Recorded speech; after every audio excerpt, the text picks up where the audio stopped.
کہ پہلے ہر چیز ریورس گیئر میں جا رہی ہوتی تھی, ابھی ہر چیز آگے چل رہی ہے, مومنٹم گاڑی کا فرسٹ سیکنڈ تھرڈ گیئر میں بنتا ہے. ابھی سال ہوا ہے اس بات کو, یہاں نتائج عمران خان سے وہ مانگے جا رہے ہیں یا وہ ایکسپیکٹ کیے جا رہے ہیں. مجھے اپنی مقبوضہ کشمیر کی بہن, ان کے ساتھ ہمدردی تو کیا, میرے اپنے نظریات, میرا اپنا چینل کشمیر کی وجہ سے میرا فیس بک پیج پیچھے گیا ہوا ہے, اور یوٹیوب کے اوپر بھی میرے چونکہ یہی نظریات اسی حوالے سے, ہندوستان کے حوالے سے, تو میں تو بھگت رہا ہوں ان چیزوں کو.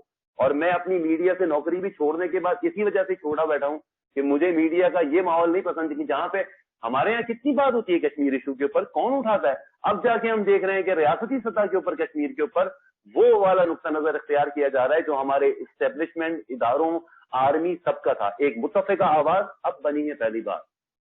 پچھلے 10-15 سالوں میں یہ اتفاق ہم نہیں دیکھتے تھے اپنے ریاستی اداروں کے اندر. یہ بہت بڑا فرق ہے, یہ جیو اسٹریٹجک فرق ہے, اس کو دنیا دیکھ رہی ہے. اس وقت جو کچھ بھی کشمیر میں یا کشمیر سے متعلق ہے دنیا کے کسی بھی فورم پر ہو رہا ہے, وہ چائنا پاکستان کی پوری کنسلٹیشن کے ساتھ ہو رہا ہے. آج جس وقت میں آپ سے بات کر رہا ہوں, آج کے اخبار میں آپ دیکھیں لداخ اسکردو کے اندر آپ کے ایئر چیف وہاں موجود ہیں لڑاکا طیاروں کے ساتھ. صورتحال اس حد تک پہنچی ہوئی ہے.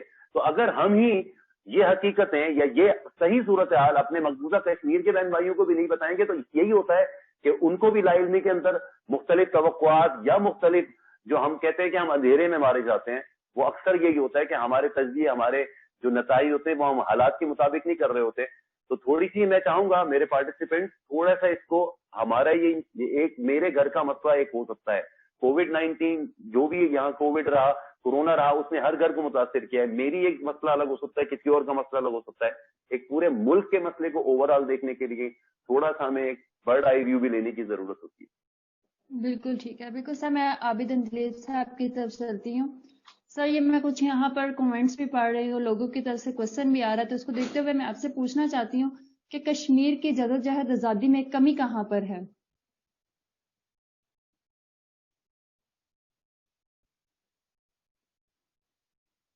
تو وہ نہیں سنی, کوئی انٹرنیٹ کا ایشو تھا. آخر پہ میں ان کو تھوڑا سا رسپونڈ کرتا ہوں کہ دیکھیں یہ ایک اچھا, ہم آپس کے اختلاف کی نظر نہیں کرتے اس ڈسکشن کو.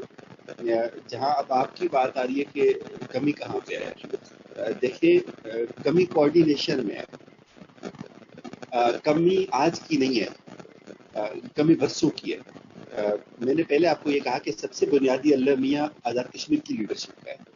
آزاد کشمیر کی لیڈرشپ نے کبھی بھی اگر اپنے اقتدار سے باہر جا کے کھیلا ہوتا, اگر آزاد کشمیر کے اندر بھی کوئی علی گیلانی یا یاسین ملک جیسے لوگ پیدا ہوئے ہوتے تو یہ چیزیں بہت ڈفرینٹ ہوتی. المیہ یہ تھا کہ آزاد کشمیر کے اندر محبوبہ مفتی جیسے لوگ پیدا ہوتے رہے اور برسوں سے ہوتے آئے. ان لوگوں نے کبھی آؤٹ آف دا باکس یہ گئے ہی نہیں ہے. سب سے پہلی جو کمی ہے وہ خود آزاد کشمیر کی سیاسی قیادت میں ہے. میں نے یہ پہلے کہا. دوسرے نمبر پہ جو ہے وہ آپ ضرور گلا کریں پاکستان سے, تو پاکستان سے مجھے عمران خان سے مسئلہ نہیں ہے.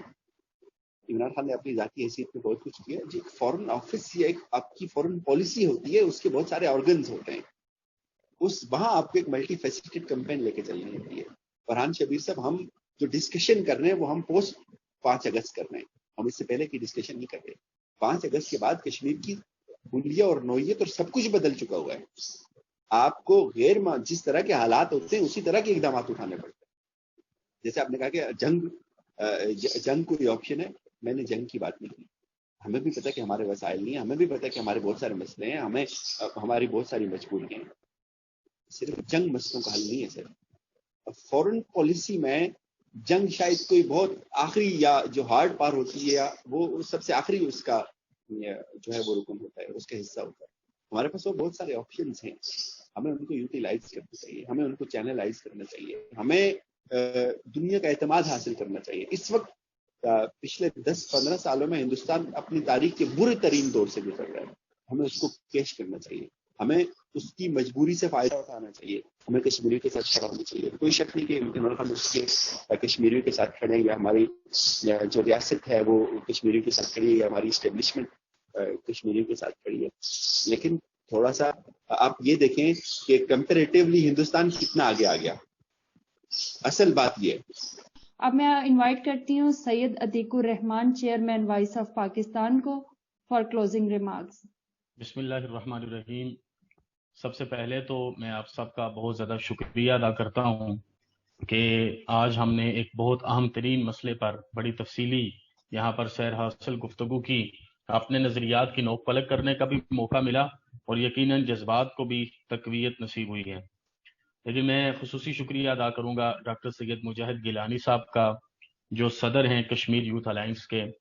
اس کے ساتھ میں شکریہ ادا کرتا ہوں محترمہ شائستہ صفی صاحبہ کا، جو سینئر وائس چیئر پرسن ہیں کشمیر یوتھ الائنس کی، جناب کاشف ظہیر کمبو صاحب کا، جناب محترم عابد اندلیب صاحب کا، اور انتہائی محترم فرحان شبیر صاحب کا، کہ آپ سب نے آج کی اس ہمارے پورے ویبینار اور ہمارے اس پوری مجلس کو، میٹنگ کو بڑے خاص انداز میں آگے چلایا اور بڑے شاندار طریقے سے تجزیاتی جتنی بھی بات ہم نے آپس میں کی وہ ہمارے لیے اور ہمارے سننے والوں کے لیے سب کے لیے انتہائی معلوماتی ہے۔ میں وائس آف پاکستان کی پوری ٹیم کو بھی مبارکباد دیتا ہوں، رضی طاہر صاحب کو اور سارے دوستوں کو، کہ اس طرح کی ایکٹیویٹیز بہت زیادہ ضروری ہیں۔ دیگر سارے معاملات کے ساتھ ساتھ ہمیں ان سارے معاملات پر بھی توجہ رکھنی ہے، کیونکہ جتنی بھی باتیں ہم نے کی یہ جس طریقے سے بھی کی جائیں، آخر ان کو ریزلٹ اورینٹڈ بنانا ہے، اور یہ میرا اور آپ کا فرض ہے، اور اسی کے مطابق ہی اللہ اور اس کے رسول نے بھی ہمیں قرآن پاک میں حکم دے رکھا ہے، اور اسی ہی طرز پر چلیں گے تو صحیح معنوں میں وہ جو اقبال کا پیغام میری اور آپ کی زندگی کو ایک نئی راہ دکھاتا ہے کہ یا رب دل مسلم کو وہ زندہ تمنا دے، جو قلب کو گرما دے، جو روح کو تڑپا دے۔ ہماری روح تڑپنی چاہیے، کشمیر ہو یا کوئی بھی ایسا معاملہ جس میں مسلم امہ پر کسی بھی قسم کا وبال آئے، ہمیں ایک امت بن کے، ایک جسم بن کے، حضور کی حدیث کے مطابق کہ مثل المؤمنین کمثل الجسد الواحد، کہ مومن ایک جسم کی مانند ہوتے ہیں اور انہیں ایک دوسرے کی تکلیف نصیب ہوتی ہے۔ قائد اعظم محمد علی جناح نے کشمیر کو ہماری شاہراہ کہا ہے، ہم بڑے عرصے سے اس شاہراہ سے کٹے ہوئے ہیں، دور ہیں، لیکن شاہراہ ہمارے لیے تڑپ رہی ہے۔ اللہ پاک ہمیں وہ توفیق عطا فرمائے جو ایک توفیق بندہ مومن کی شان ہوتی ہے، مومنہ کی شان ہوتی ہے، تاکہ ہم اپنی اس عظیم شاہراہ، عظیم سلطنت اور عظیم خطہ ارض کو اپنے ساتھ ملا سکیں اور اس کامیابی کو حاصل کریں۔ میں آپ سب کا اس لیے بھی شکریہ ادا کروں گا کہ ابھی چند روز قبل ہی ہم دیکھ رہے تھے ایک بچہ کیسے اپنے دادا یا نانا کی میت کے اوپر بیٹھ کے رو رہا تھا۔ اس موقع پر آپ نے بڑی جاندار آواز اٹھائی ہے۔ کم از کم ہم ایمان کے اس درجے پر تو ہیں کہ ہماری آواز پہنچ رہی ہے۔ انشاءاللہ العزیز یہ آواز آگے بن کر ایک بہت بڑے اجتماع کا پیغام بنے گی۔ اللہ پاک مجھے اور آپ کو توفیق دے گا، ہم تسلسل سے اسے آگے لے کے چلیں اور اسے اپنے ایمان کا حصہ بنا کے چلیں گے تو کامیابی ضرور نصیب ہوگی۔ حکومتوں کے ساتھ بھی کھڑا ہونا ہے، اپنے معاملات کو بھی درست کرنا ہے، پلاننگز بھی بنانی ہے، لیکن یہ سب کچھ تب ہی ممکن ہے جب اللہ اور اس کے رسول کے فضل سے نوجوانان امت کو یہ توفیق نصیب ہو کہ وہ اپنی زندگی کے قیمتی ترین اوقات اس عظیم کاز کے لیے لگائیں۔ تو یہی جذبات میرے ہونے چاہیے، آپ سب کے ہونے چاہیے، پوری قوم کے ہونے چاہیے۔ ایک طرف تو شکریہ بھی ادا کرتا ہوں، دوسری طرف آپ لوگوں کو مبارکباد دیتا ہوں کہ جتنی دیر آپ یہاں پر بیٹھے ہیں، یقیناً یہ میرے اور آپ کے لیے زندگی کے اچھے لمحات میں سے بہترین حاصل لمحات ہوں گے۔ آپ سب کے لیے دعائیں بھی ہیں، اور انشاءاللہ العزیز اس چیز کی یقین دہانی بھی ہے کہ پریکٹیکل ہر چیز اللہ اور اس کے رسول کی رضا کے لیے، اس کاز کے لیے وقف ہے۔